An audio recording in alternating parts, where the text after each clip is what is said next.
Estamos online? Estamos online? Estamos online. Muito bem, muito bem. A partir de agora, estou começando aqui oficialmente essa live Papo Inquieto e o convidado se chama Paulo Fabiano, é ator, diretor, é um cara de teatro, professor aí, arte educador, um cara bem bacana aí, que trabalha há muitos anos, rala no dia a dia aí na realidade do teatro brasileiro e paulistano.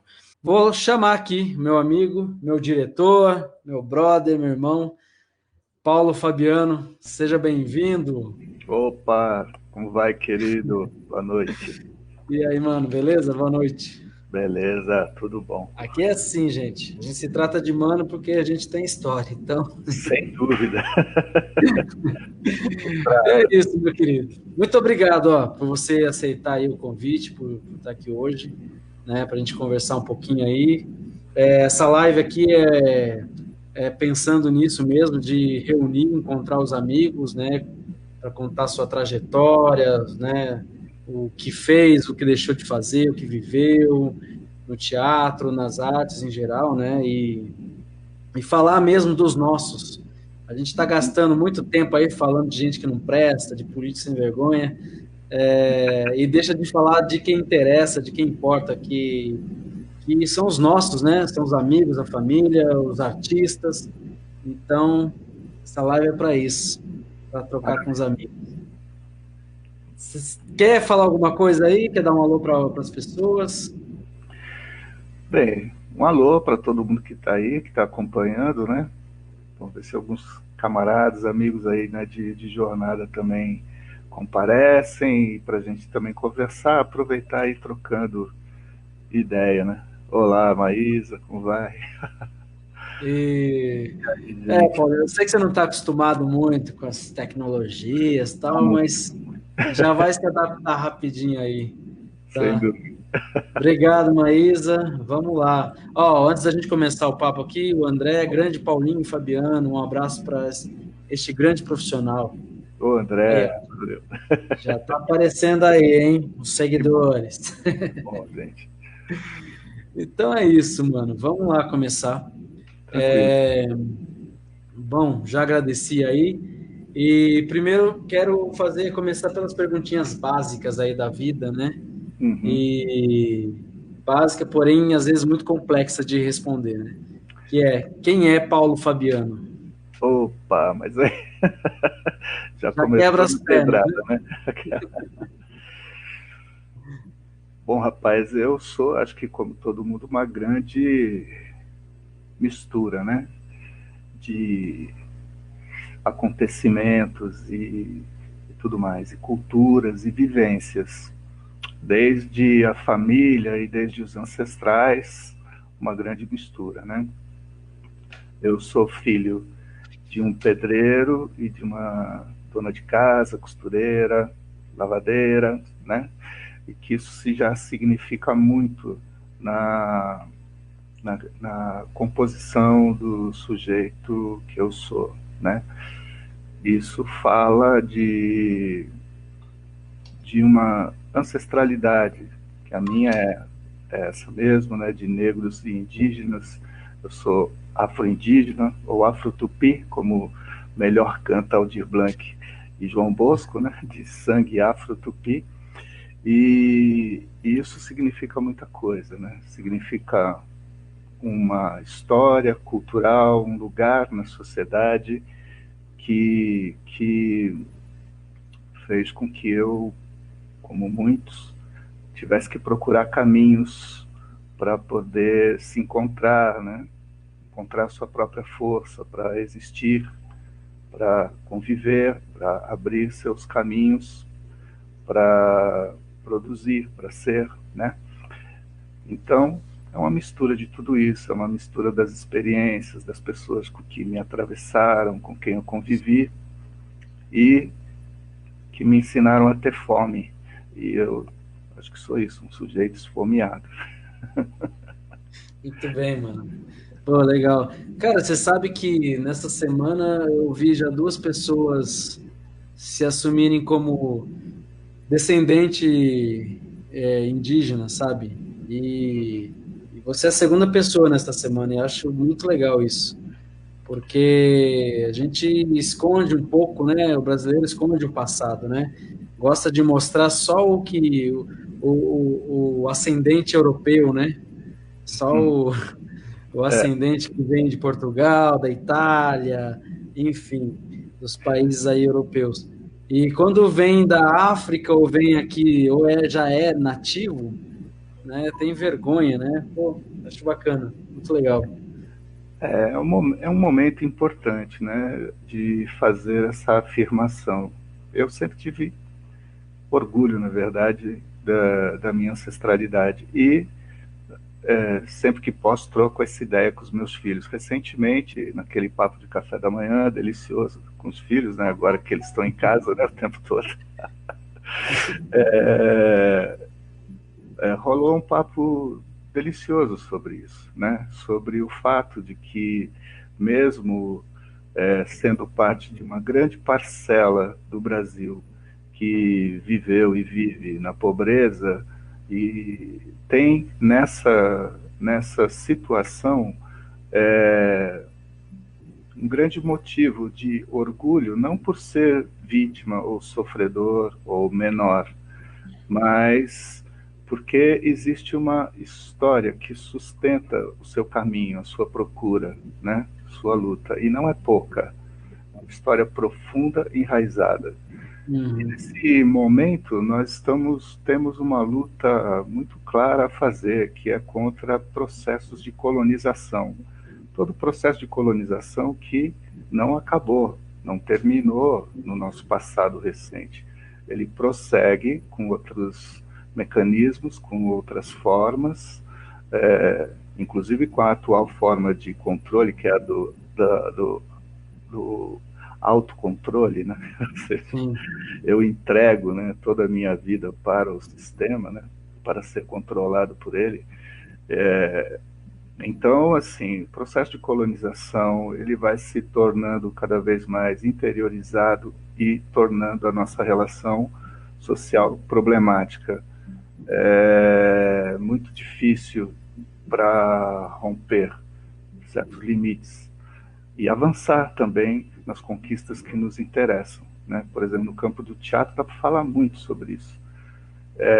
Eu, por exemplo, represento uma parcela do teatro que, vamos e convenhamos, como diriam os antigos, né? Que o teatro também é um território todo segmentado, com divisão de classes sociais. E é nesse território que eu travo minha luta, com muito orgulho, de vir desse lugar e ter construído caminhos, né? Eu acho que isso já significa.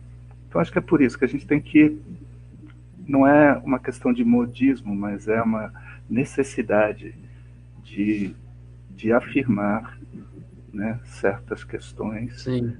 para enfrentar o processo de colonização que é terrível.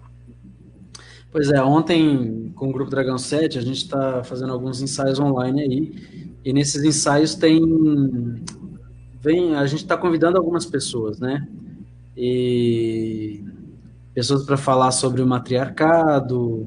E ontem teve um convidado que trabalha há 35 anos com os indígenas na Amazônia. E ele estava falando sobre o que você comentou agora, né? A gente ainda está em processo de colonização. Sim, é, Então, eu não tinha me tocado nisso, né? E ele vem narrando tudo a partir da ditadura militar, né? Que aí também começaram a entrar de fato ali nas matas, enfim, exterminando o povo até hoje, continuando no extermínio, né? sem dúvida. E é interessante, ele fala, né, que para o povo indígena, eles comentam, né? Eles sempre passaram por isso, não é novidade. Para a gente está sendo novidade, entre aspas, né? Está sendo mais mostrado, né? Em função da tecnologia. Mas, enfim, mais uma luta nossa para seguir aí. Sem dúvida. E, e vamos lá, né? Eu também, minha família, por parte da minha mãe, tem os chamados bugres, né? Então, tá tudo ali, estamos em casa. E, cara, vamos continuar aí com... Você é de São Paulo mesmo, Paulinho? Não, eu sou do interior, Presidente Prudente. Ah, longe, hein? É longe, meu Deus do céu. Longe, quente. É uma terra quente e já foi muito árida também. Agora tá super com cara de metrópole, aquela coisa toda. Pois Mas é, terra de Timochenko passei e Web. saí cedo de lá. A minha vida, basicamente, a maior parte da minha vida, olha o meu filho, apareceu aí. É, Beijo tá pra vendo ele. aí? Tá diferente na foto. É, mas eu vivi a maior parte do tempo, salve, Job, aqui em São Paulo. É aqui que eu tive a minha grande parte da infância, mas eu tive uma infância deliciosa nos interiores de São Paulo, o que foi muito rico também. Vivi naquelas montanhas, no meio do mato, naqueles sítiozinhos pequenos, aquelas criações, né? Tem coelho, galinha, pato, todo mundo se divertindo no quintal, uma delícia. Legal isso.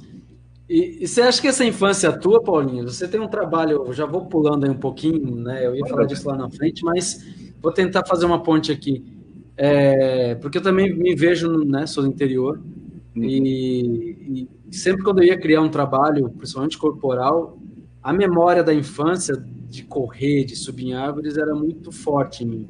Você acha que em você isso. Você tem um trabalho de corpo muito potente, né? E você acha que isso tá em você até hoje, desse moleque que corria aí, subia nas árvores pelo interior afora? Opa, tá sim, claro. É muito importante. Eu tenho uma memória, não é muito precisa, né? Mas as sensações dessa infância. Ô, meu irmão, tão distante, apareceu Rob, beijo. Então, ela, essa infância provavelmente que me deu um corpo extremamente flexível, né, que me ajudou muito, né, a encontrar o meu caminho, né, expressivo no teatro, sem dúvida. E acho com isso, inclusive, que o espaço de brincar e a criança ter espaço e liberdade no brincar é extremamente importante para isso, para um monte de questões, né?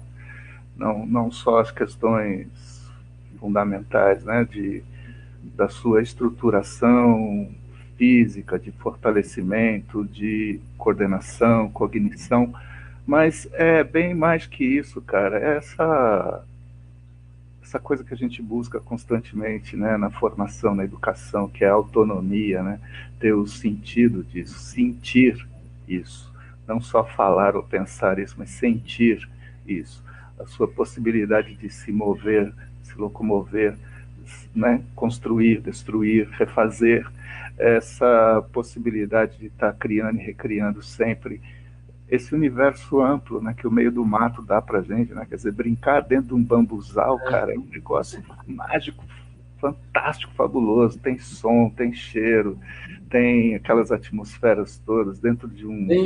Tem, tem marcas, né? Tem feridas, tem tudo, né, Tem cara? tudo, tem mil arranhões e tal, e a É, gente aprende a lidar com tudo.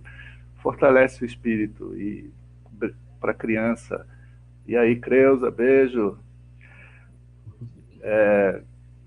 E aí é isso. Então, brincar, o espaço de brincar é extremamente importante para toda criança, né? pô, legal. Paulinho, e aí a gente indo aí para o teatro, falando do brincar e falando do início das coisas, você começou a fazer teatro nos anos 80. Como é que foi? Dá para falar um pouquinho aí desse início? Sim, dá. Bom, eu comecei a fazer teatro com 16 anos de idade, na verdade. E aí eu quero até aproveitar e lembrar desse grande sujeito, né, que começou a me orientar na vida, que é o Hamilton Saraiva. Eu comecei naquele processo de teatro na escola, né, que eu tinha aí meus 15, 16 anos de idade, com uma professora de educação artística, né? Depois eu fui estudar educação artística, né, na faculdade, nos anos 80, né? Mas antes disso ela tinha passado pela minha vida. Essas coisas são realmente, bom, são importantes. E trabalhei com a Milton Saraiva, que foi a pessoa que começou a construir inquietações em mim, né?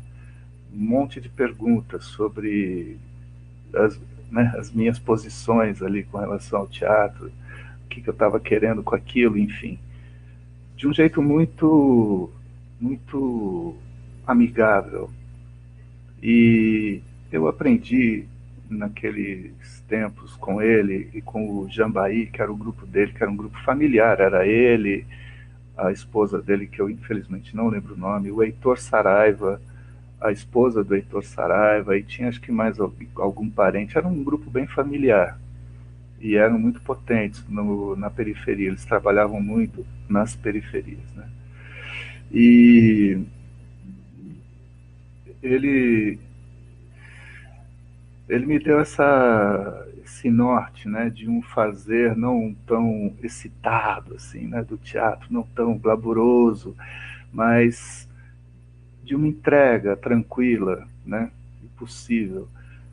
Ele foi me ensinando isso na minha adolescência, né, aquele cara que queria virar o mundo de ponta cabeça, queria quebrar tudo, já queria destruir os muros da escola, queria um monte de coisa, né, e ele ia dizendo, né, o teatro tem seus limites, vamos observando e tal, enfim, e aí fomos crescendo.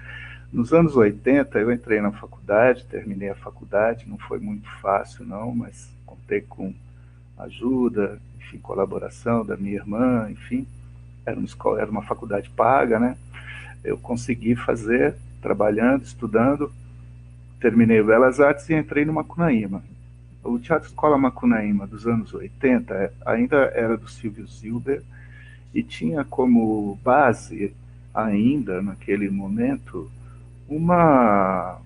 eles tinham poderia dizer que é uma ideologia, eles estavam buscando uma outra forma de preparar atores para o teatro, que era a partir de uma transmissão de experiências de atores mais velhos para atores mais novos. A questão da seriação não era tão importante, a coisa mais importante era a vivência entre essas duas partes. As experiências dos atores mais velhos com os atores mais novos, as suas inquietações, suas perguntas e tal. E estamos nos anos 80, né, onde essa questão de fronteiras estava sendo, na linguagem, né, de teatro, estava sendo bastante quebrada, estávamos sendo muito influenciados pelos grupos europeus que estavam produzindo transformações muito potentes no que diz respeito ao trabalho como ator, e no trabalho como ator, na linguagem teatral, quer dizer, nós tínhamos todo esse período aí, né, dos anos 80 e 90, a presença muito de grupos como o Odin Theater, o teatro do Grotowski, experiências do Piccolo, né, do teatro experimental do Piccolo, todas as experiências da mímica contemporânea, enfim, da escola, né, do Jacques Lecoq, enfim, tinha muita coisa acontecendo. O Sunil é um grupo que faz tempo que a gente não ouve falar deles, enfim, muita coisa, né, o teatro dança,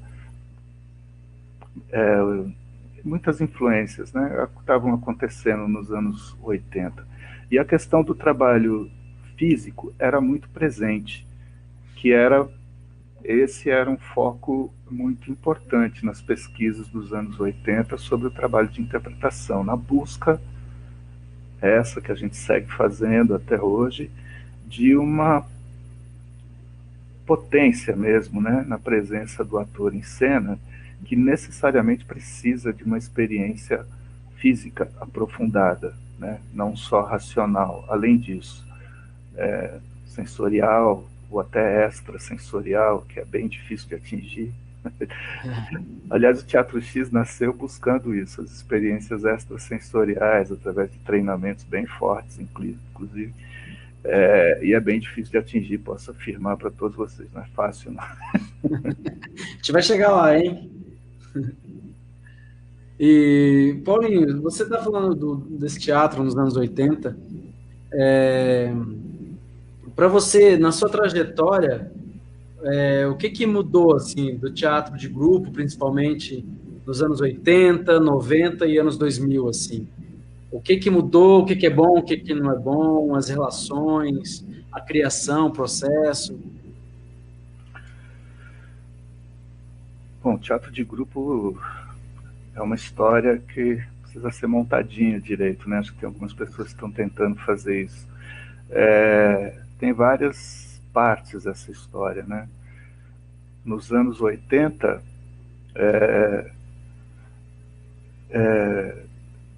obrigado, André. Nos anos 80, nós tínhamos, sim, vários grupos, né, de teatro, mas tínhamos também o início da presença dos produtores de teatro, que se consolidaram nos anos 90. Então, isso que nós conhecemos recentemente, aí na metade dos anos 90 até os anos 2000, 2010, por aí, da presença de teatro de grupo, não se configurava assim nos anos 80. Não tinha, digamos assim, um nicho. O teatro, ele acontecia, né, na relação, Produções, né? na relação de grupo, que é uma coisa que vem desde o final dos anos 50 e dos anos 60, tendo como referência clássica em São Paulo o Teatro Oficina e o Arena. Mas aqui em São Paulo tiveram vários grupos. Tem uma história lindíssima dos filodramáticos também, por exemplo, que eram grupos de operários na fantástico isso, né? Eram operários, os caras trabalhavam o dia inteiro, se reuniam à noite, faziam teatro para sua comunidade, aqui embaixo no Brás e tal e tal. E, e isso, existia um movimento nos anos 80 de teatro amador potentíssimo, também, de produções incríveis que estão na história. Hoje tem um colega que está levantando histórias a respeito disso, também de trabalhadores e tal. Então, assim, os anos 80 ainda tinha uma atitude política muito clara nessa relação de trabalhar em grupo, né? As pessoas trabalhavam ou buscando algumas rupturas estéticas ou colocando ali seus posicionamentos políticos em grupo. Nesse lugar, porque na oposição a isso, vamos dizer assim, né? Não é que exatamente seja uma oposição, mas nesse desenho social do teatro, né? Do outro lado, vamos dizer assim, estava o tal chamado teatro comercial, com vários status diferentes também, desde as pequenas produções até as grandes produções. Ô, Edu, camaradaço, beijo. Meu Deus, que saudade. Só gente boa aqui, mano. Então é isso, cara. Então tinham diferenças. Aí o que ocorre é que nos anos 80 isso era um pouco mais fluido e nós não tínhamos toda essa estrutura de leis e prêmios e subsídios como nós temos hoje. A forma de produzir tinha vários aspectos diferentes, tinha um contato direto com o empresário, tinha empréstimo bancário, tinha o famosíssimo livro de ouro, coisas assim, né, que é um tipo de rifa, né, com um pouco mais de glamour e tal. Tinham várias formas de levantar dinheiro, ou às vezes sem dinheiro nenhum, mas os projetos aconteciam, né? Eu lembro que nesse período, ainda dentro do Macunaíma, finalzinho dos anos 80, eu fiz o meu primeiro texto infantil e a minha primeira direção de teatro infantil com os meus companheiros de escola. E fizemos no Mambembe, no antigo Teatro Mambembe, também uma história totalmente à parte, que faz parte disso, dessas iniciativas que tinham nos anos 80 de se construir espaços com liberdade de expressão, né? Sem o domínio do empresário, né, que ia determinar o caminho da sua pesquisa, da sua busca e tal. Basicamente era isso, mas depois tudo virou mercado. Assim. Nos anos 90, no começo dos anos 90, nós tivemos uma presença muito forte de pequenos produtores de teatro. Os caras invadiram a praia aqui em São Paulo. Eu lembro até de uma matéria da Veja que tinha na capa um sujeito, um desenho, né, de um homem de terno e gravata com uma pastinha na mão sem rosto, que dizia: os novos empresários de teatro do Brasil estão em São Paulo, alguma coisa assim. Acabaram de chegar, estão em São Paulo. E era terrível aquilo, porque significava que nós estávamos perdendo espaço, né? Nesse momento, eu estava trabalhando com o Rodolfo e com o Ivan, no Teatro Bela Vista ali.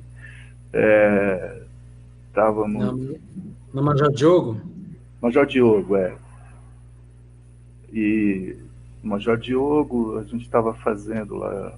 Acho que já tinha feito, Saló Salomé, estava fazendo outras produções.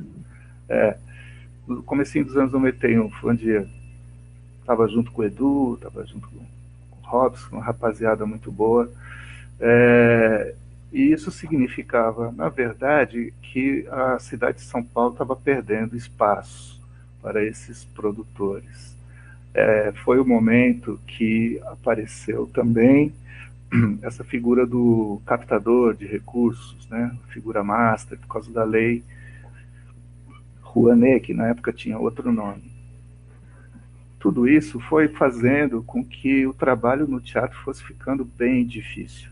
Mas bota difícil nisso, porque para você pensar algo e produzir, você precisava entrar nesse processo, entende? Você tinha que ter um produtor, tinha que ter um captador, tinha que ter um assessor de imprensa bala, entendeu? Que entrasse nas redações. Tá no métierzinho, né? E aí entra naquele tititi do glamour ferrado, assim, que começou a detonar as relações no teatro. No final dos anos 90, foi quando nós decidimos arriscar, criar um espaço para a gente ter a liberdade de criar. Nós fomos, ao fazer isso, ao tomar essa atitude, nós começamos a ver que vários outros grupos estavam fazendo a mesma coisa.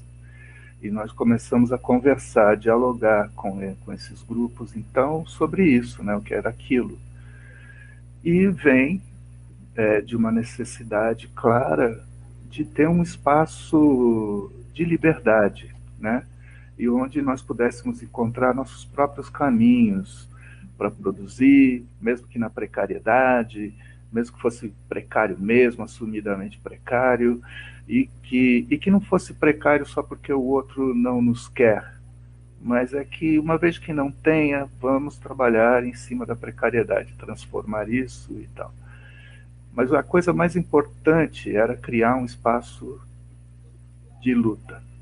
E aqui foi o que começou a acontecer no final dos anos 90, com vários grupos, e que esse movimento de vários grupos pela cidade, mesmo pelas periferias da cidade, porque não acontecia só aqui no centro, né?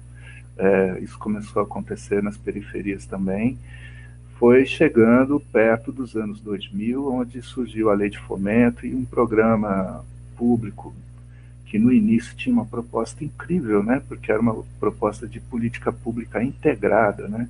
Com pilares bem claros de ação, que era o teatro, que era a formação das pessoas num espaço libertário, ou seja, não é uma formação tecnicista, mas uma formação artística, de pesquisa, né? E o espaço de formação de público. Esse tripé sustentou e deu início a uma grande transformação na cidade de São Paulo, que a gente pode verificar hoje, né? O espaço expandido de criação, a quantidade incrível de grupos de teatro e artistas que encontraram e continuam encontrando seu espaço E de grandes expressão. grupos, né? Diga-se de Muitos, passagem. que vem de todo esse movimento. Mas que, enfim, tem vários problemas, e a gente pode falar deles aqui, se for o caso, vários problemas. Hoje nós estamos num momento em que nós temos que rever esse processo para poder criar outros parâmetros e criar outras Uhum. situações. Mas, enfim, estamos ainda na relação dos grupos e é isso. Tá? Teve mudança, não posso dizer o que nem gostaria de dizer se os grupos melhoraram ou pioraram e tal. Eu sei que as relações de encontro ficaram muito difíceis. Antes era mais fácil mesmo nós nos encontrarmos em torno de uma ideia, de um ideal, de uma vontade. Hoje é bem difícil. E tem esvaziamento desse elemento agregador em torno de um grupo. Os grupos se esvaziaram, geralmente os grupos eles existem em torno da liderança ou são apenas a liderança. É bem difícil você ir além disso, né? Você conseguir que todas as pessoas estejam envolvidas na discussão, no conceito, nos fundamentos de um trabalho, mas mesmo assim esses grupos persistem. Depois eu posso falar de um lance que aconteceu em São Paulo ano passado aqui, que é importante sobre isso. Legal. A gente entra nisso aí depois. Então, continua aí falando desse processo dos grupos e aí da criação do Teatro X, né?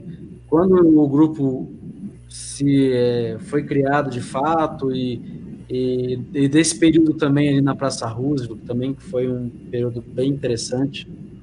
Nossa, sim, claro. Bom, nós criamos o Teatro X em 98, né?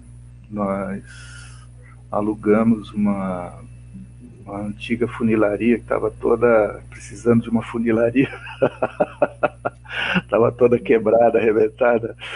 Quem tava junto lá deve lembrar, né? Tivemos que trocar telha, e arrumar buraco de parede, fazer o piso. Sei, nossa, foi uma trabalheira incrível, mas deliciosa, com espírito. É esse espírito que eu estou dizendo, né? Que é bem difícil você recuperar, mas que para mim significa muito. Já já eu ligo isso com a minha história inicial. É muito importante recuperar esse espírito coletivo, da construção coletiva, né? Que você realmente pode partir do zero. Então, e era esse espaço, e nesse espaço, inicialmente, era ali na Santa Cecília, na rua Barão de Tatuí, né? Esse espaço, ele foi pensado para a gente desenvolver treinamentos. A nossa ideia inicial era a gente ter um lugar para a gente treinar, né? Porque o trabalho do ator no Brasil é precário também. Você não pode se dedicar às tais 8 ou 12 horas por dia, a semana inteira, não tem como fazer isso. É, Porque senão você não come no final de semana e na outra semana você está morto. Então você tem que trabalhar o dia inteiro e ter umas horas para você fazer teatro. Nesse sentido, somos amadores sempre, né? Então, foi criado para isso, para a gente ter um espaço para a gente tentar aprimorar o máximo possível nossas técnicas, enfim.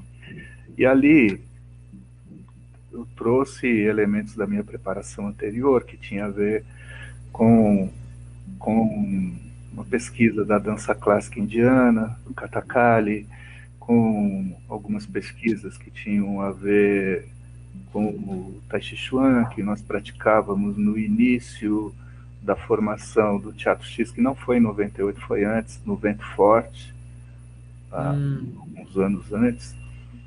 E também várias práticas. A Andrea dava aula de Otsi, a Cláudia Cavicchia fazia preparação vocal. Aí fomos trazendo pessoas, aí veio o João Poleto, que era do Vento Forte, veio fazer preparação de canto, vocal. Aliás, é isso, assim, o trabalho da música está sempre presente na gente, a gente trabalhou o tempo todo grudado na música, assim, né? E o trabalho, uma pesquisa constante sobre essa questão da produção sensorial do corpo do ator, né?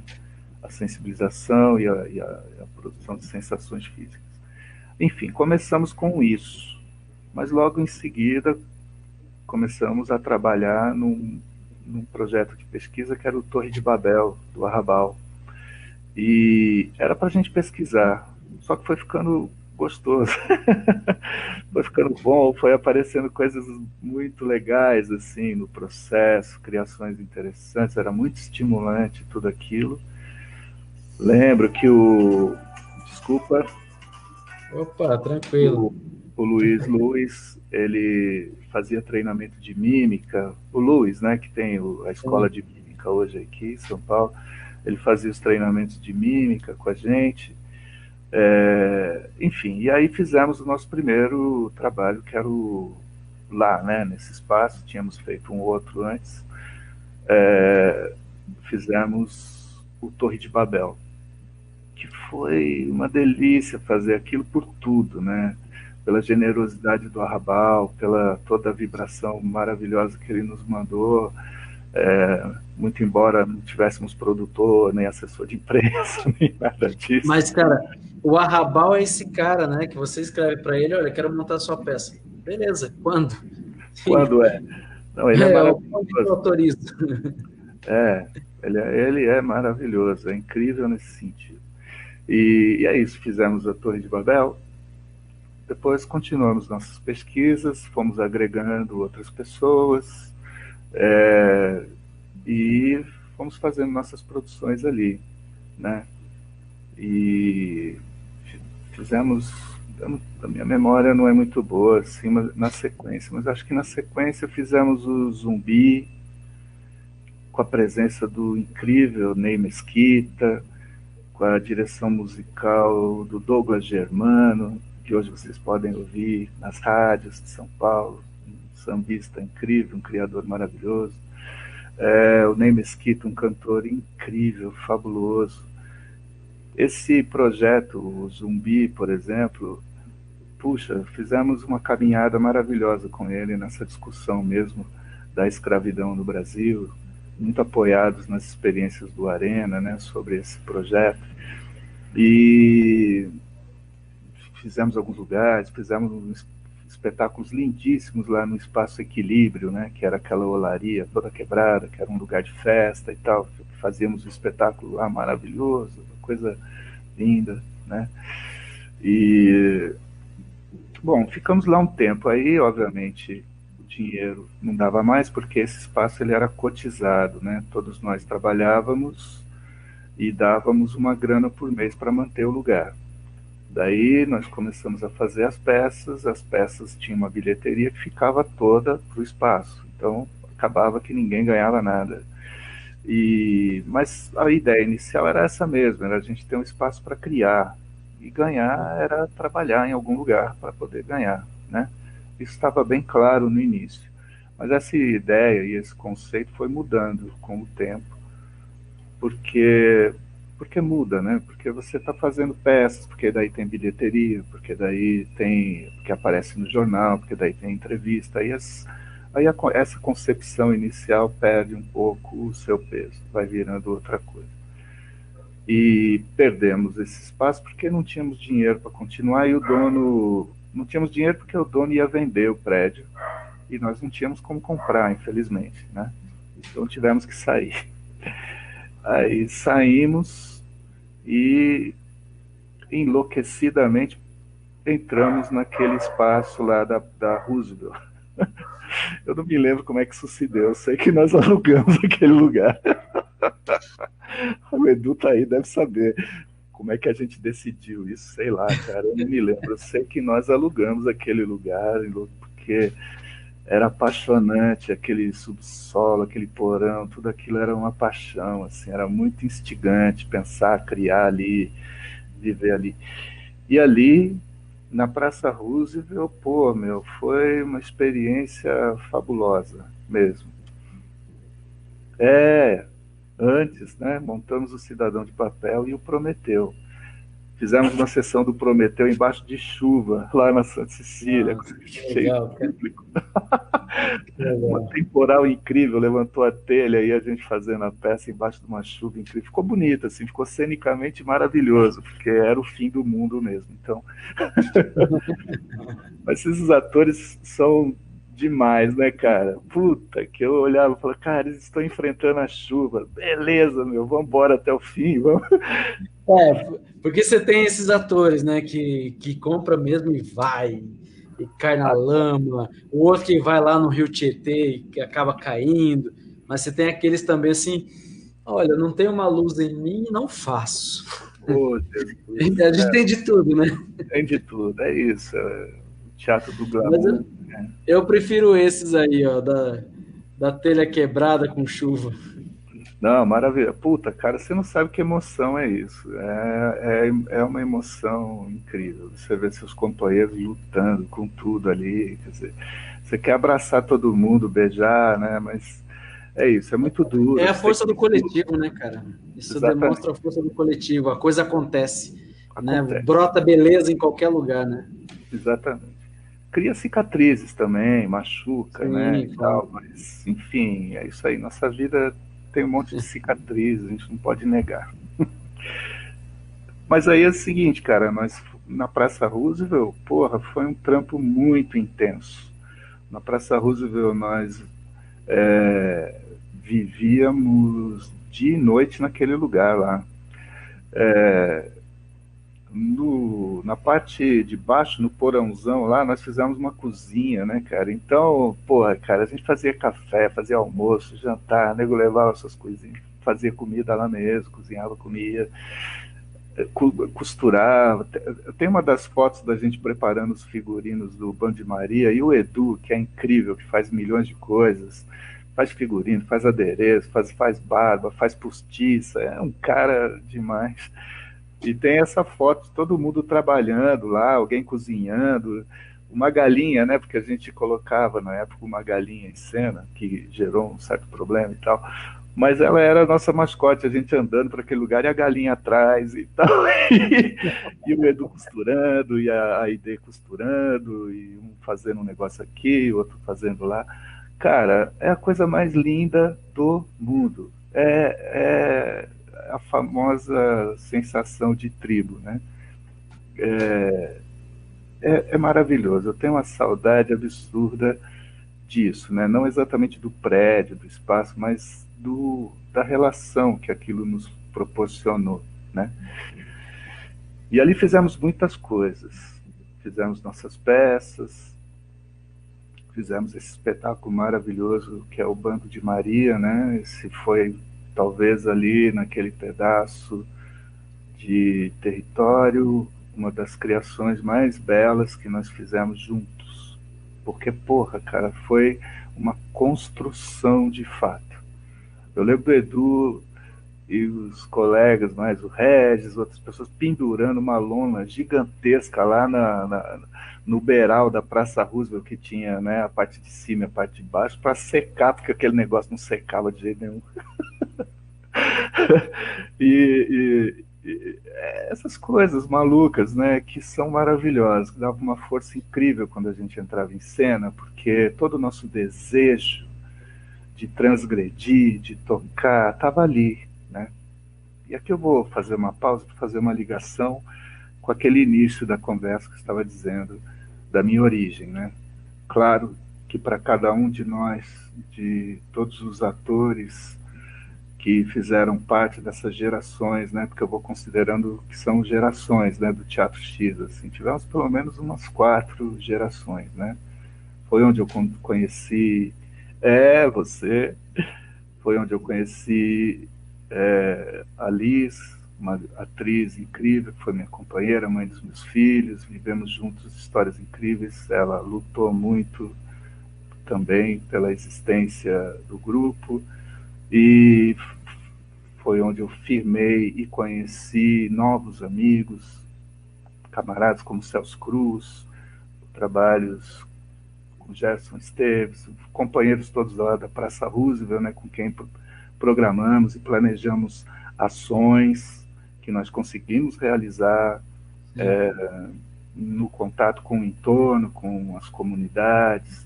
Lembro muito desse projeto que nós fizemos com a ocupação lá da 9 de julho, com o grupo de psicodrama da igreja, enfim, com os moradores de rua. Fizemos ações incríveis lá naquele lugar e também no campo do teatro, né, junto com outros grupos.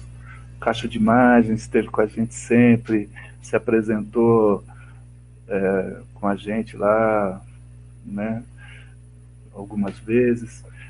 Cara, tem história demais na Praça Roosevelt. Foram muitas festas, foram muitos shows. Lembro do Bortolotto e dos colegas fazendo show. Era sexta blues ou quarta blues. Era um dia da semana que os caras ficavam lá até o sol raiar. Pô, esses caras não vão embora não, mano. Não vai embora não, Marião. Mas tomava mais um conhaque e manda bala. E fomos nos fortalecendo assim, né? Criando espaço uns para os outros. E fora, meu Deus do céu, aquelas festas incríveis, de encontros incríveis que rolaram lá naquele lugar, porque ele suscitava a festa, né? A farra. E isso era maravilhoso, que a gente podia juntar tudo isso. E pessoas incríveis, o Aymar Labac, que sempre aparecia e trocava ideia, e com quem... Fernando Peixoto, que virava e mexia, ele estava lá. Enfim. Eu peguei um pedaço dessa, né? Peguei um bom pedaço da Praça Roosevelt e parei de frequentar e de trabalhar por ali também quando começou a mudar muito, né? Mas eu sinto do que era antes do que é hoje, que nesse período ainda eu encontrava esses caras andando na rua ali para tomar uma cerveja, ou só conversar na porta do teatro, né? Você para conversar um pouco ali com o Fernando Peixoto, cara, tá ali do teu lado ali. Aí você tá ali conversando com o Mário Bortolotto, aí tô ali conversando contigo, tô trabalhando contigo. Era um negócio legal. Não, era legal, era assim, e pode ser, né, ainda tudo, nada morreu. O teatro é como diz o Pereio, e eu acho bacana esse olhar dele, para a gente não olhar para o passado só no lamento, né? Claro. Não foi uma coisa extremamente estonteante, era estonteante, positivo, maravilhoso, e com certeza nos deu força, né? Interior e tal.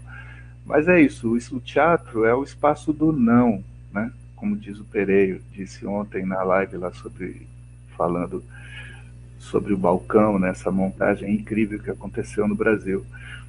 É o espaço onde você pode quebrar, né, as convenções, é onde você pode dizer não, é onde você pode se posicionar. Então, tem várias formas de fazer isso. É claro, hoje nós nos sentimos mais distantes mesmo, desarticulados. Antes da pandemia era um pouco essa sensação que nós fomos nos distanciando. E é verdade, fomos mesmo. Os grupos, os atores, as pessoas foram buscando sua sobrevivência, seu caminho de existir, tentando vencer essa estrutura perversa que é a da cultura no Brasil, né? Da sustentação estrutural da cultura no Brasil, que ela é perversa, ela nos mantém sempre na precariedade, né? Essa é a grande... que nos levaria para uma grande discussão sobre outras formas de sustentar o teatro e a cultura em geral, e as outras linguagens, quero dizer, não a cultura, mas todas as outras linguagens. Nós precisamos de outra estrutura, não é essa que está aí. Essa que está aí nos mantém na precariedade e faz com que cada um fique isolado, buscando a sua solução, né? E então, com certeza, está mais difícil que a gente cometa uma ação juntos. Geralmente isso acontece quando está fomentado, quando tem lá uma grana e tal, e as pessoas podem fazer. Mas é realmente muito difícil, né? Eu tive uma experiência de montar um espetáculo com 2 atores, para juntar 2 caras, bicho. Um trampo, velho. É isso, tá todo mundo na sua sobrevivência, né? Uhum. E, enfim, Mas tem é que um fazer o problema que estrutural. acontecer. É um problema estrutural, é um problema da estrutura e que a gente só acerta mudando a estrutura. É um pouco nisso que eu estou empenhado hoje com os companheiros atuais do Teatro X, né? Que continua com esse nome, eu não sei porquê, já era para ter mudado, não consegue mudar, mas fica Você assim. sabe, tem um amigo aí que lançou um projeto aí no Instagram, que é bem legal mesmo, de solos, né? Ele convida pessoas, amigos, artistas, atores, para apresentar um trechinho bem curto, curto mesmo, de 2 minutos, três, cinco, né? De vídeos de alguma peça, algum texto bacana, importante e tal. E ele estava chamando isso de Teatro X, né? E eu falei para ele, olha, cara, eu sei que você já fez uma série de material aí, levantou, mas Teatro X tem um grupo já com esse nome, talvez não seja interessante para ter um projeto, entendeu? Porque podem achar que seja um material deles, né? E é uma galera que não veio agora, já está aí uns bons anos. Ele, pô, obrigado por me avisar, cara. E aí ele mudou. Pois isso acontece. Tem um grupo de dança que chama Grupo X, é parecidíssimo com o nosso, mas é na área da dança. Mas é isso, deixa eu só voltar naquele ponto que eu acho extremamente Voltando ao Bando de registrar. Maria. Você estava É, falando da Liz, das é, pessoas que estavam nessa construção toda do teatro. isso. Esse tipo de trabalho coletivo e de ação, para mim, ele é muito importante porque tem a ver com essa. Ah, Solange de Angola passou aqui. Tá tarde lá para ela. um beijo, Solange. Então, por quê? Porque aquela história da, da, da construção do sujeito, que sou eu, né?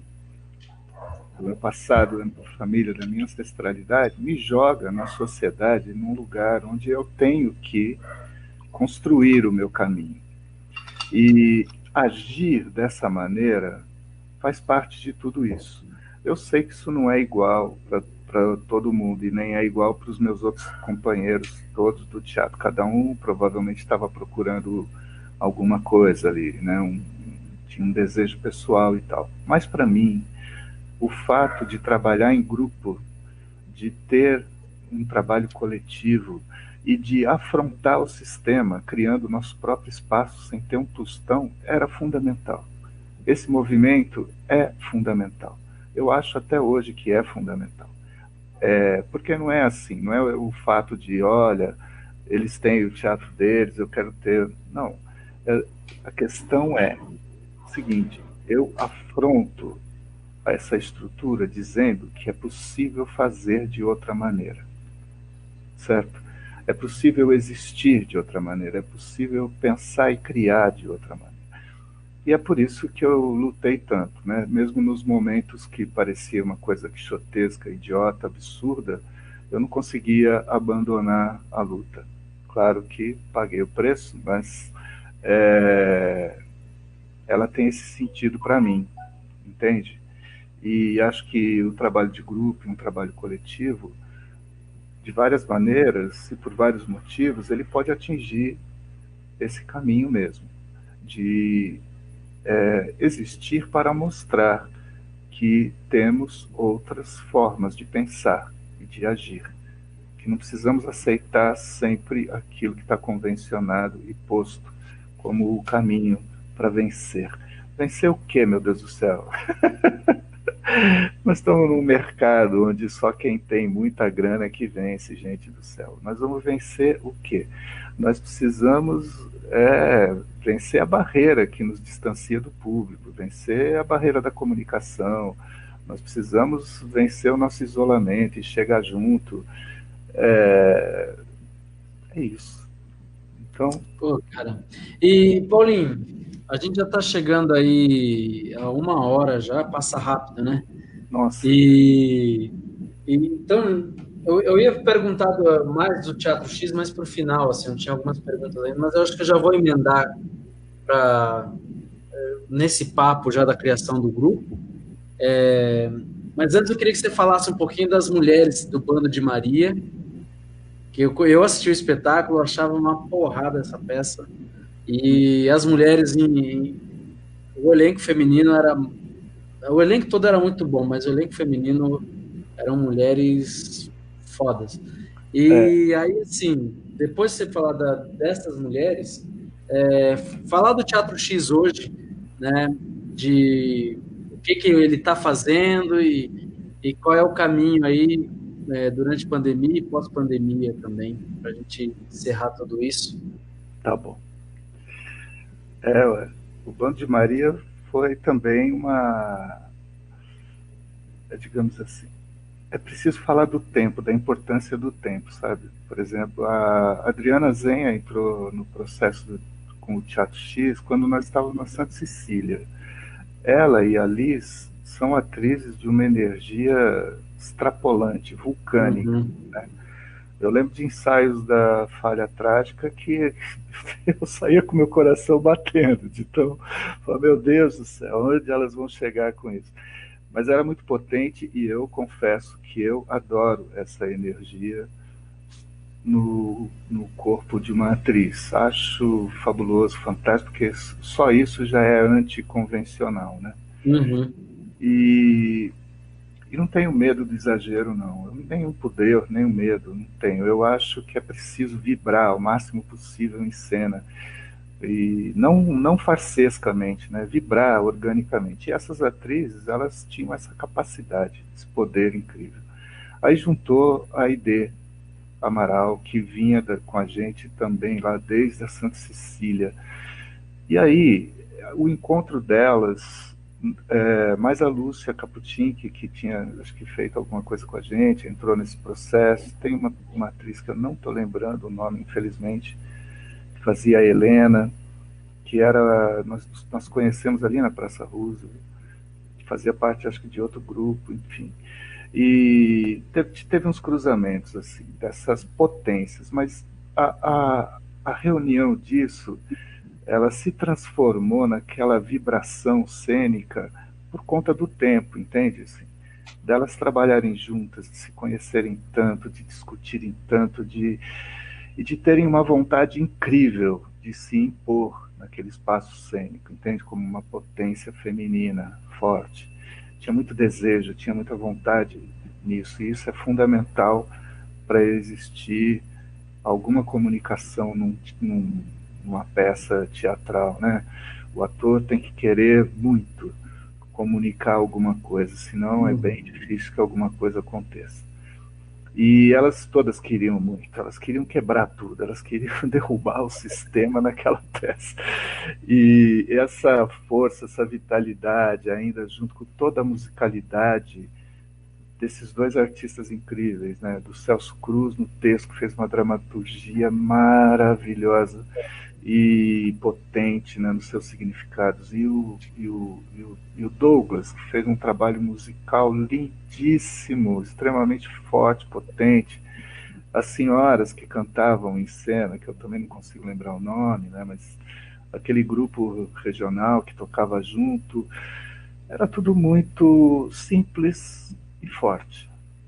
Tinha essa tal dessa lona aí, um monte de lixo organizado em cena, esteticamente, e a ideia da ruína que eu persigo sempre, porque eu considero que essa ruína moral não se afasta, né, da gente, não se afasta do nosso país e provoca uma ruína espiritual, física muito grande. Eu tento combatê-la mostrando, né, sempre essa ruína. E é isso, elas eram realmente muito potentes. Esteticamente, tudo ficou bem alinhavado, me parece, nesse espetáculo. Eu fiquei encantado e ainda falei, puta, queria trabalhar com esses caras aí. E tive a sorte aí. Para quem não É, sabe, tive o prazer e o privilégio de fazer dois espetáculos com a direção do Paulinho, o Caminhador e o Fuck You Baby. Caminhador, texto do Gerson Esteves, e o Fuck You Baby do Mário Bortolotto, né? isso, exatamente. E foram 2 anos e meio, quase três ali, e aprendi muito ali, aprendi muito mesmo. Inclusive, ensaiei com a Liz, ela estava grávida É do Jorge. do Jorge, né? Que hoje é um cara que está maior que eu. Tudo bem, não é muito difícil, mas é um cara que já está maior que eu. Ele tá bem do seu tamanho mesmo. Tá maior já, eu já É, vi. maior, sem dúvida. Então, hoje, né? Por causa do tempo, né? Enfim, cara, depois que nós saímos da Roosevelt, nós fomos para Rui Barbosa. Lá Que era um não espaço também produzimos. muito legal. Acho que foi assim, em termos de espaço físico para teatro, o melhor que nós tivemos em toda a nossa vida. E foi lindo também a existência lá, mas o final foi muito triste, né? Também por conta da falta de grana, da solidão, né? Porque dali já não tinha tantos companheiros, mas ali eu tinha o Rui, que estava muito presente, a Jussara Braco também. E aí, enfim, fizemos o que tínhamos que fazer lá. Fechamos o espaço, perdemos, lutamos para, enfim, vencer todo o problema que se sucedeu, mas por conta disso nós ficamos assim, acho que, eu digo nós porque sempre tem alguém para acompanhar o Quixote, né? Como diz a peça do Tennessee Williams lá, né? Se um some, sempre tem algum outro para acompanhar. Mas é isso. Então, o... acho que foram 5 anos ou 6, assim, que eu não consegui fazer nada, eu não consegui produzir, não consegui pensar, não consegui criar absolutamente, nem reunir ninguém. Daí, então, ah, teve uma proposta da Jussara para a gente retomar uma pesquisa e nós fizemos. E aí retomamos, mas aí daquele jeito, né? Assim, dependendo de espaço público, de horários, de agenda. Então, nós acho que levamos uns 2 anos para montar a estiagem, que é uma peça que tem o texto do Vitor Novo, que foi uma parceria absurdamente incrível, né? O trabalho com ele, da dramaturgia. Eu vim acompanhando, né, as peças dele, admirando muito, né, a dramaturgia dele. E nós construímos juntos, então, o Estiagem, que é uma releitura da A Princesa Branca do, do Hilke. E com esse trabalho, que durou todo esse tempo, eu retomei aquelas pesquisas iniciais lá, né, do trabalho sensorial, do aprofundamento da pesquisa do sensível, do corpo vibracional do ator, e retomei também a ideia de uma linguagem poética, cênica, e, se possível, do fantástico, né, em cena. E que eu fui aprendendo com Dostoiévski, né, que foram as peças que nós mais trabalhamos lá na Rui Barbosa. E agora, nesse momento, nós estamos reunidos, um pequeno grupo, são 4 pessoas. Sou eu, o Manfrini, que é um ator também que nos acompanhou durante um tempo. Que legal. Não sabia que o Manfrini estava junto. Tá Trabalhei junto. muito tempo com o Manfrini. O Manfrini foi meu aluno lá no Macunaíma, porque eu dei aula no Macunaíma também um bom tempo. Que legal. E aí fizemos alguns trabalhos juntos, ele fez o Estiagem e agora propôs que nós nos organizássemos em torno de um projeto que a gente conversava muito, conversava a respeito, mas não materializava, e agora estamos materializando. Então nós estamos agora, eu, ele, o Ulisses e a Tiesa, estudando a construção de uma trilogia baseada em contos japoneses, dialogando com a realidade brasileira. Então, nós estamos estudando o Akutagawa, e daí deve nascer uma trilogia, tem um diálogo com vários criadores que nós já estudamos antes, e juntamente com isso nós estamos preparando um projeto para sair à luta aí, para ver se a gente consegue resolver, fora da dependência do Estado, uma situação de sustentação do trabalho do grupo, para a gente tentar retomar a coletividade. Legal. Possa receber mais pessoas, onde a gente possa criar mais coletivamente. Estamos na luta, pode dar certo, pode não dar, mas estamos tentando. Mas legal, Paulinho. Eu perguntei do X hoje por isso, porque às vezes a gente tem a tendência a ficar só seguindo, acompanhando grupos que estão no grupo do momento, né? Quem são as companhias do momento que estão com o espetáculo? E tem uma porrada de grupos aí que fizeram história e ainda fazem, estão trabalhando, só que não está no métier ali, no cochicho mais, né? Estão ralando de outras formas. E estão existindo, né? E às vezes a gente acha que o grupo sumiu, né? O grupo desapareceu, não tá... Não, tá aí, gente, só não tá nessa panelinha, só não tá nesse gueto, tá circulando, tá trabalhando de outras formas, em outros ritmos, mas tá fazendo, tá construindo, né? Então, por isso que queria que você falasse para poder, para as pessoas olharem e ouvirem e saber que o X aí tá firme e forte. Não, tá firme, estamos aí, vamos retomar. E o ano que vem, provavelmente, voltaremos para a cena. E espero ter meus companheiros, né, dessas gerações junto logo mais, né? Opa, Você, o companheiro, me veio o nome do Negraxa, mas que é um outro artista, não é? Que fizemos juntos, como é o nome dele? Que fez o o Fuck You AC? Baby. Hã? O AC? O AC, isso. E outras pessoas. Quero trabalhar Hum, muito com Edu de novo, quero, a enfim, gente mas vai. primeiro precisamos cimentar o território. Vamos abrir o terreiro e o terreiro aberto a gente consegue juntar o povo de novo. Temos muita coisa para fazer. Pois é, mas eu acho também que a gente vai na luta da sobrevivência, mas também quando a gente está em algum lugar sobrevivendo, a gente fala, não, preciso retomar lá. E aí a gente volta para os grupos, para os trabalhos com os amigos, para reconstruir, ou pelo menos para fazer algo ali naquele momento, né? Porque é necessário, né? A gente Sim, é não preciso fica entender assim, sem criação.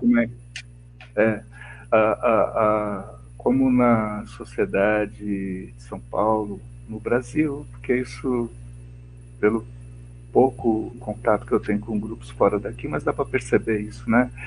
Que tem uma espécie de espelho, né? De formas de estabelecer grupos, né? De teatro, mesmo os grupos de teatro, é isso que eu digo, assim, mesmo na estrutura de grupos de teatro, de produção de teatro alternativo, independente, nós temos divisão de classes.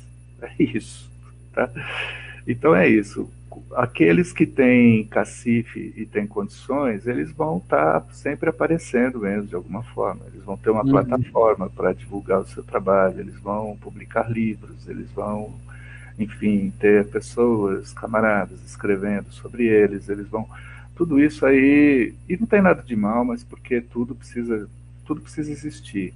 Só que eu olho para isso assim, historicamente, me dá uma certa dor, porque eu fico imaginando o seguinte, que a quantidade de gente que viveu e fez coisas incríveis e que a gente não consegue acessar porque não teve esse poder de bancar seu próprio livro, que não pôde registrar sua própria história e, enfim, né? Todos os meus antepassados, atores negros que faziam teatro na colônia, enfim, né? Que a gente sabe porque houve algum movimento que foi caçar lá atrás, mas que hoje ainda não significa muita coisa. Sim. Então, Acho que a gente é, já falou sobre isso na tua casa uma vez, né? Num não churrasco, bate-papo. num É, bate-papo, sobre isso mesmo, de quem tem grana sempre vai estar aí fazendo teatro. Com crise ou sem crise, eu acho que foi logo depois que mudou o governo, entrou o Temer e começaram a disputar tudo. Mas também aqueles atores, eu acho, né? Aqueles artistas que sempre criaram sabe, sem nada, vão continuar aí também sim. resistindo, né? O problema são os do meio termo ali, né? Que são muitos É, também, que fizeram muita coisa incrível e não consegue se manter, né, cara? Não consegue se manter de é, pé. eu acho que a ilusão é acreditar que existe um mercado. Hoje em dia eu consigo assimilar melhor essa ideia que o Moreira falava e fala e repete constantemente, né? Essa ilusão de que existe um mercado para o teatro, enfim, e que... O meu amigo argentino, Sérgio Mercúrio, ele fala muito, ele odeia essa palavra classe teatral. Eu odeio essa coisa da classe, sabe? É, E aí também está tudo dentro disso, desse mercado também. então, é um conceito de mercado, onde a pessoa acha que pode fazer uma carreira, que ela pode não sei o quê. Bom, não é isso, cara. Você viveu vários aspectos disso, né, Ailton? Você sabe como é na carne, né? Tá Pois dentro, é. tá fora, tá contratado, não está, Não então, é ganha isso. dinheiro, não ganha. Um dia É ganha, isso. outro Uma dia não peça ganha nada. incrível, aí uma peça aquela que você fala, puta que pariu. E é Então, isso. o que eu tô fazendo aqui? E É, aí, agora tudo isso é uma ilusão. E a outra ponta da ilusão é entender que está tudo certo com as formas de subsídio do poder público. Não está.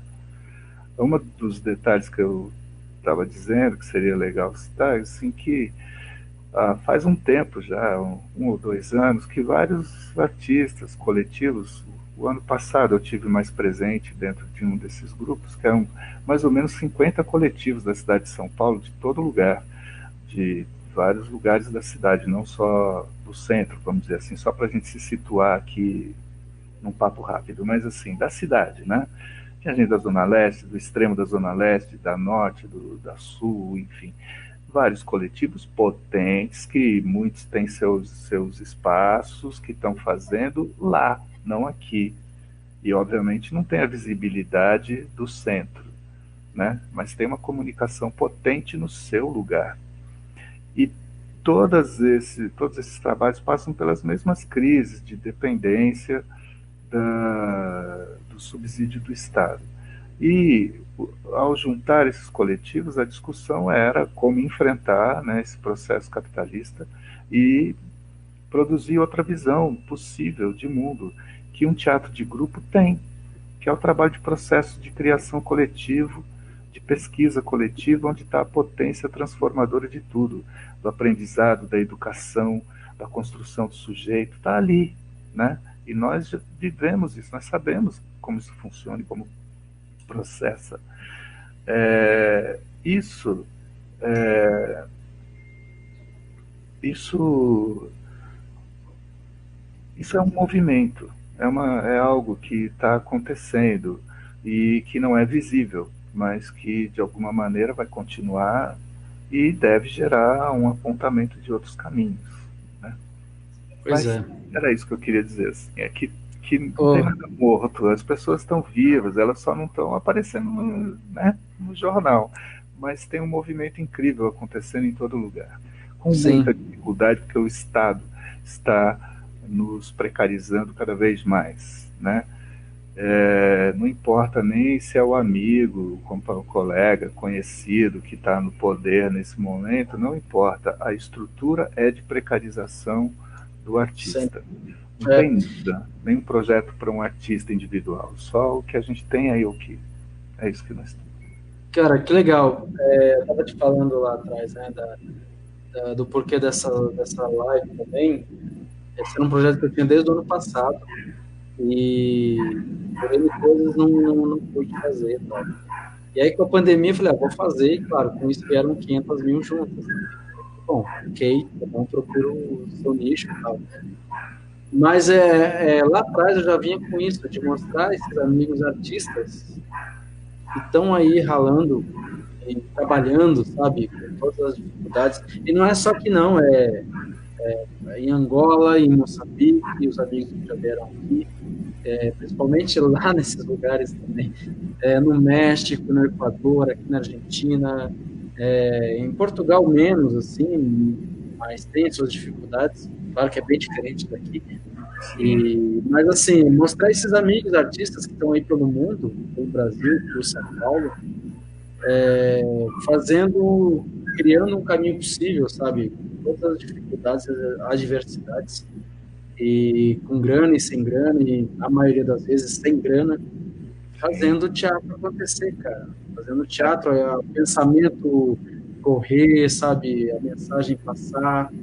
E é isso, e afrontar mesmo, e discutir o sistema, e discutir né, o próprio sistema, a própria existência, enfim.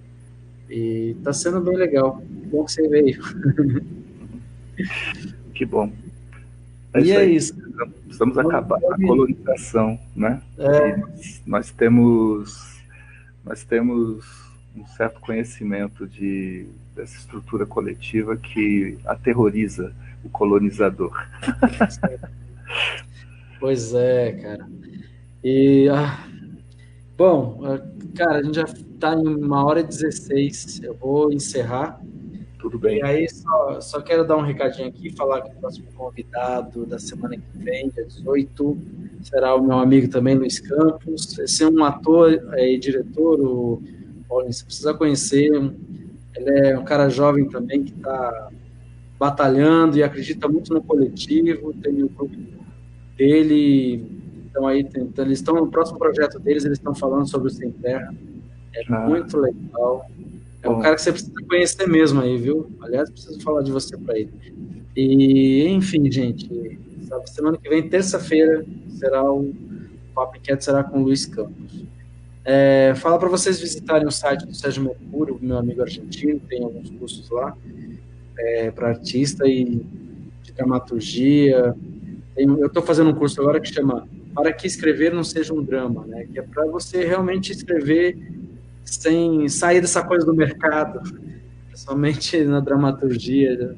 Escrever porque você quer escrever, e não porque você, enfim, tem que entrar no mercado, que sonha em ser um grande dramaturgo em São Paulo, sei lá.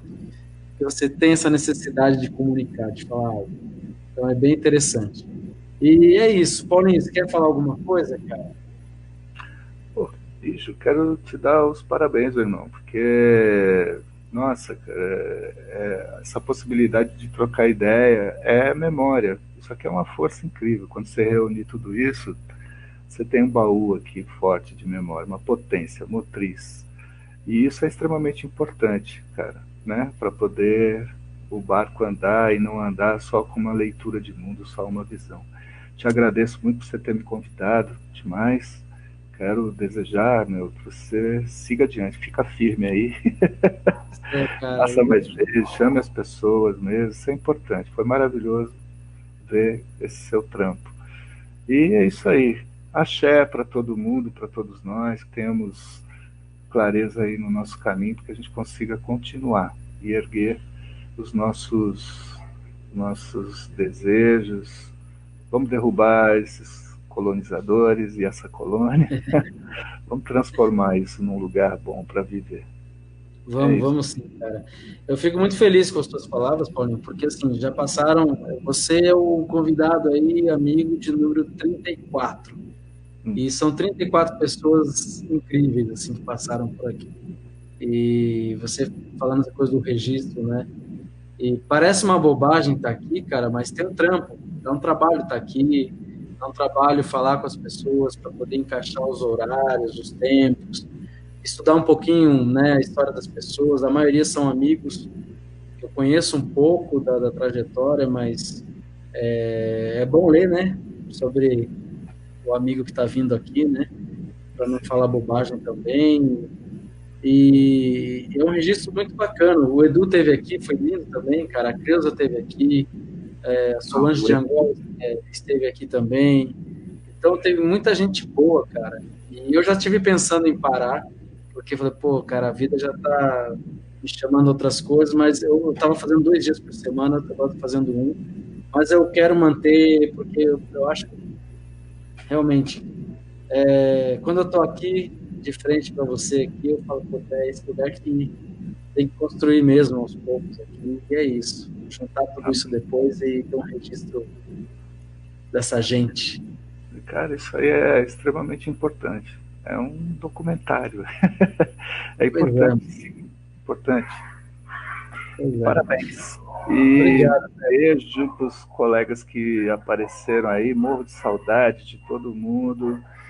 E logo, espero que a gente possa se ver mesmo aí, agindo no palco, atuando e fazendo a nossa luta. Eu ainda considero como uma luta, pode parecer antiquado, mas né, é uma coisa cheia de amor, cheia de coração, cheia de beijo. Então, porra, é uma luta deliciosa.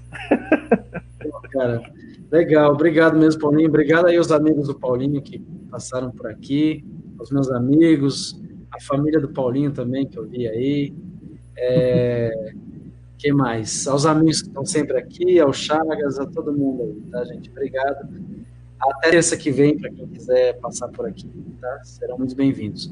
Paulinho, vou fechar aqui, mas você fica aí que a gente vai falar no off aqui direitinho, tá bom? Tá bom, beleza. Tchau, gente. Tchau, tchau.